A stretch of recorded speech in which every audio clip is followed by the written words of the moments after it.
Okay, hey everybody. Today is March 30th, 2026. It's Luther Wilson III, real estate extraordinaire. We're here in the Kansas City market, moving and grooving. So I'm gonna jump right in and continue on the topic of real estate investment operations. So if you've been tuned in or tracking, you may have seen the last video. I got into some of the key concepts and things to consider. I know I went over follow-up.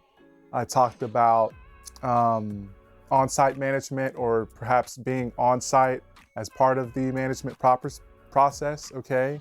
And then I also got into ownership management a little bit. And I really just want y'all to think about what it's really like as a real estate investor.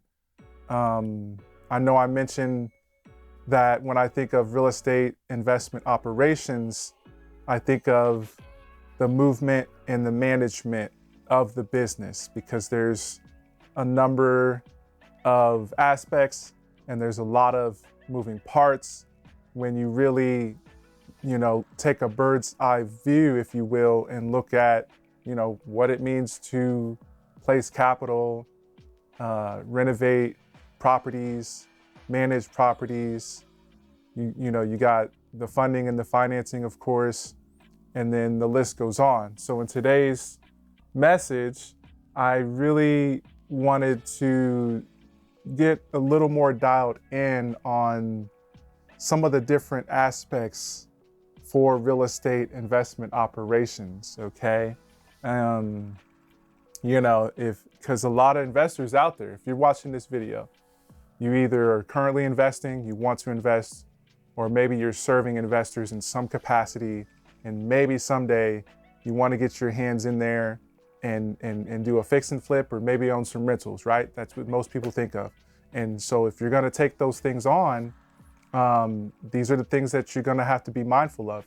And toward the end of the video, if I remember, I will plug one of my specialties in a way that we have been able to minimize some of the drag, minimize some of the risk, and lower our exposures as a way of investing, so that you can minimize the overhead as well, or definitely minimize the mental overhead, okay, as well. So I put together a list on 5 or 6 different aspects. When I think of real estate investment operations, I'm gonna list each one.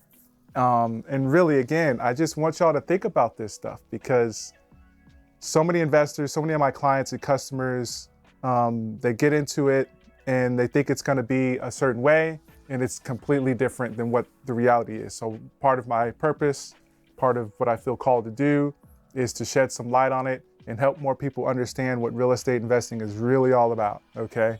So those 5 or 6, right? Key things. You got transaction management, okay? Which could also be referred to as deal management, okay? And that could include, closing the deals, the marketing to motivated sellers, and the list goes on. So I'm gonna try to snap through these, all right? The second one is renovation management. If you are doing fix and flip, or you're using the BRRRR strategy, you already know this is a big one, all right? Number 3, you have rental management or property management. This is another big one. Lots of investors have visions of owning rental properties or multifamily. Well, the rental management is massive, okay? Then you got capital management, which a lot of people sleep on, right? A lot of people aren't thinking about all of the capital that's required to invest in real estate, okay? Not just the hard money loans or the long-term financing. There's gap funds, there's private loans, there's private equity, and the list goes on, all right? And then number 5, you got business management. This is another one that gets slept on. As a real estate investor, you are in business.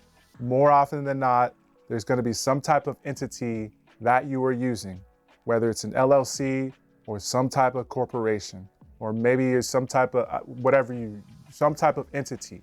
And as part of that process, you have to manage that business.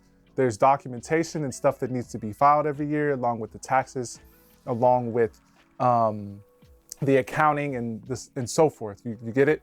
And then number 6, I kind of said 5 or 6 because this last one, it really, ties into everything, but I put it on here anyway. People management, okay? That's a massive one. In this business, we're dealing with people. The money that you get comes from other people. When you close at the title company, you're dealing with people.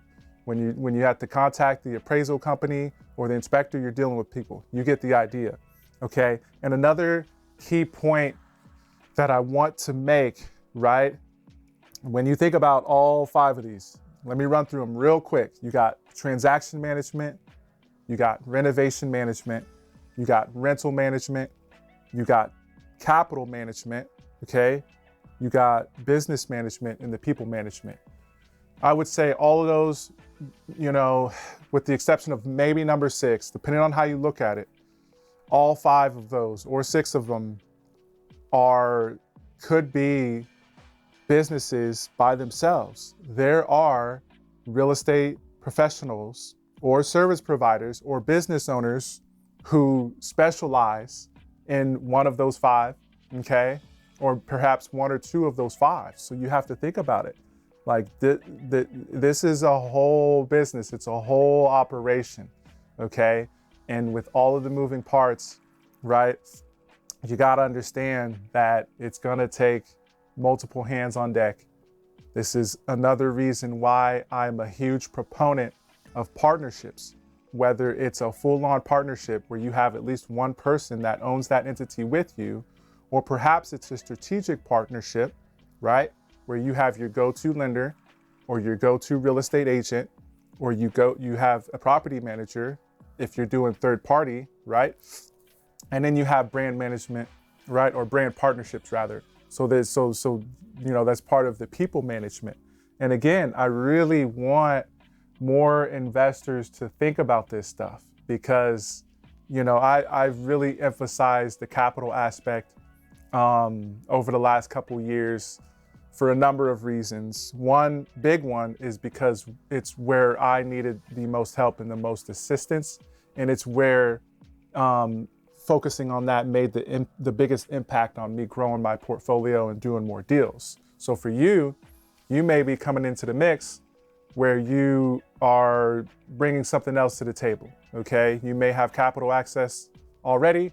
You may be a general contractor and you have your own construction company.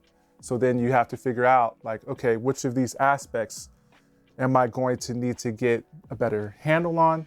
Which ones am I going to need to outsource?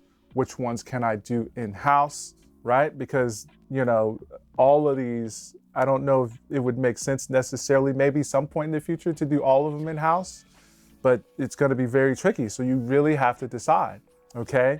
And as promised, before I go, I wanna drop a gem for our specialty, which is seller financing, right? I had an alert on my Facebook a day or 2 ago on a post that I did maybe 2 or 3 years ago. And it was a blurb about how we could, again, limit our exposure, minimize our risk, and maybe cut some of these 5 or 6 operational aspects completely out, okay? And one massive way to be able to do that is by doing seller financing, okay? Seller financing, I consider one of my specialties. Me and my clients and a lot of my colleagues have been using seller financing primarily as a way to exit, right? Instead of just holding rentals, right? But also using seller financing in some cases as a way to acquire properties, okay? So that is a huge way to, again, minimize risk, limit exposure, and generate more cash flow, and you will free yourself up. Maybe not completely, but you can definitely free yourself up in a massive way from having to deal so much with the real estate investing operations, okay? And another key way besides seller financing that I want to encourage more investors in, second, third quarter 2026 and beyond is to look at how you can get in without necessarily having to take on renovation projects. So you got, besides seller financing, I think I want to encourage you for sure to look at turnkey investment operations and also look at private equity and private lending, okay? Because there's a lot of people with money out there, right? And especially now, their other investments may not be looking as good. So especially for those capital investors, whether you're watching this video or perhaps you're connected with somebody who has capital, you can talk to them about being a private backer, a private lender, or being a partner with you, right? And backing you on different investment opportunities via real estate, okay? So that's it for today. Appreciate you tuning in. All right, I'll probably continue the series on real estate investment operations and the different aspects. So again, thanks for tuning in. Have a great day. Peace, y'all.